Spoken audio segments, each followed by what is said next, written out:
បាទអ្នកត្រាសូមគ្រប់នឹងជំរាបសួរបងប្អូនជនជាតិដែលកំពុងតាមដានទស្សនាកម្មវិធីផ្សាយទូរទស្សន៍សង្គ្រោះជាតិតាមប្រព័ន្ធអ៊ីនធឺណិតបាទលោកអ្នកនាងជាទីមេត្រីបន្ទាប់ពីមានដំណើរទស្សនកិច្ចនៅក្រៅប្រទេសអស់រយៈពេល2សប្តាហ៍លោកប្រធានសំរងស៊ីនិងលោកអនុប្រធានកំសុខាបានវិលត្រឡប់មកប្រទេសកម្ពុជាវិញហើយនៅព្រឹកថ្ងៃទី9ខែធ្នូនេះការវិលត្រឡប់របស់លោកប្រធាននិងអនុប្រធានគឺដើម្បីចូលរួមធ្វើមហាបាតកម្មអហិង្សាជាមួយនឹងអង្គការសង្គមស៊ីវិលនៅព្រឹកថ្ងៃទី10ធ្នូស្អែកនេះហើយលោកទាំងពីរក៏នឹងបន្តចូលរួមធ្វើមហាបាតកម្មជាមួយនឹងគណៈបក្សសង្គ្រោះជាតិនៅឯខេត្តសៀមរាបផងដែរលោកប្រធានសំរងស៊ីនិងលោកអនុប្រធានកំសុខា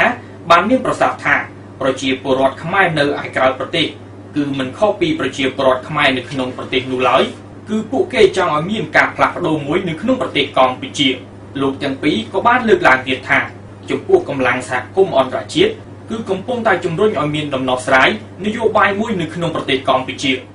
ព័ត៌មានប្រចាំថ្ងៃដែលលោកអ្នកនាងបានតាមដានទស្សនាអំបញ្ញមិញនេះចប់តែប៉ុណ្ណេះខ្ញុំបាទនឹងសហការីសូមអរគុណសូមជម្រាបលា